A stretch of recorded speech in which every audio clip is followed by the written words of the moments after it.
Broncos country, welcome in. I'm the Kodiak, and today I'm here to talk about the Garett Bolles extension that just happened. But before we get into it, I just want to say leave a like if you enjoy, subscribe if you're not already. You can always follow me on Twitter if you like what I have to say on here. Let's dive right into it. So Garett Bolles, he was just extended. He was just extended for supposedly 4 years and $82 million, but it's not a real number in this context because NFL contracts, while they are not fake, they are highly malleable, and he is getting $42 million in guaranteed money. So by the time he is owed, essentially the back end of this contract, which is not guaranteed at all, he'll be 35. So this gives the Broncos a lot of flexibility. This gives Bolles a nice short-term, little pay raise too. And overall, I think that Garett Bolles could have gotten a lot more on the open market because the NFL is an O-line desperate league. Think about what quality offensive tackles go for on the open market these days. And to be completely honest, I think that Bolles probably could have gotten 25 a year if he had gone on the open market, just due to the nature that offensive linemen, they're in high demand. They're very under-talented as opposed to these, 6'6",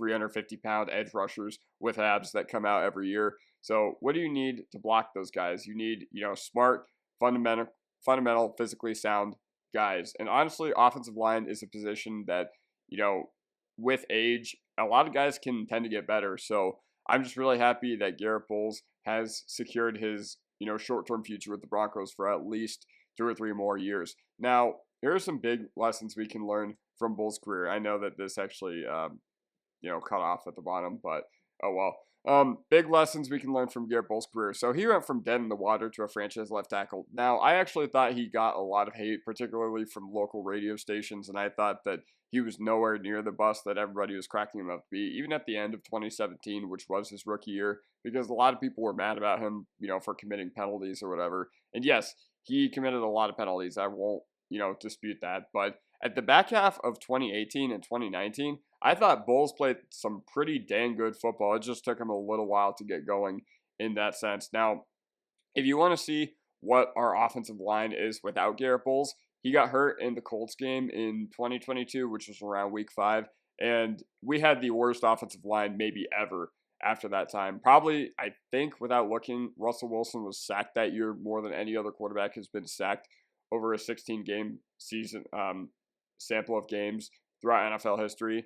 And we had no run game. We were committing penalties. And part of that was due to, the Nathaniel Hackett offense and the way he ran it and being just super undisciplined and just not, having a cohesive unit or offense at all. But he was one of the only bright spots from the post-Super Bowl 50 LA drafting. I think Sutton is the only guy that, has stuck around as well. And I think he's this offense's Justin Simmons. Now, I know Justin Simmons isn't on the team anymore, but this is a guy that hasn't had a lot of success. To be completely honest, he came in at a time where, we were still transitioning from that period of we had winning veterans that had experienced winning, and we were trying to find a way to implement that into our young guys, but unfortunately, for whatever reason, the young guys just really couldn't pick it up for the most part. But he has really grown and developed and matured his entire time here in Denver. I think he got drafted as a 25-year-old rookie, and he has become one of the game's best left tackles. And his development, hey, it's been a roller coaster. There have been some times where I've been like, dang, this guy is going back to square one. And then there are other times where I've been like, wow, I can't even believe that I didn't notice him at all this game. So I'm actually going to give you a little insight. Oh, I do these videos on Google Slides. So what we're going to do is we're going to look at Garett Bolles right here and, his time throughout Denver. So as you can see, if you're looking through like his game log, the only time he allowed a sack this year was against Pittsburgh, and the offensive line really didn't have a good performance that day. Neither did they week 1 against Seattle. But ever since that, he has not allowed a single pressure. Ever since the Chargers game in week 6, he has not allowed a single pressure. Not a sack, not a hurry, not a hit, not one single pressure in true pass sets. And that's absolutely insane from being in true pass sets and not allowing a single pressure. Now, he did allow a hit, I guess, in the, in the Cleveland game. But, when you're playing against Myles Garrett and you can basically shut him out, as he's done the past 2 years, or he didn't shut him out because he still got one hit, that's basically as good of left tackle play as you can find, from one of your in-house veteran dudes. And this is another one where, he didn't allow that much when you consider who the quarterback was. Obviously, 3-3-1-2-4. So it's very clear as to, what Bo Nix has done for this offense, and it doesn't just extend to the quarterback play, it extends to the offensive line as well. Let's look at 2022. Yeah, this was just a really rough year in general. As I mentioned, he got hurt. And let's just look at his overall season grades from this time in general. So, yeah, always very, very high in PFF pass blocking efficiency. So, yes, as I mentioned, it was kind of a roller coaster in his career.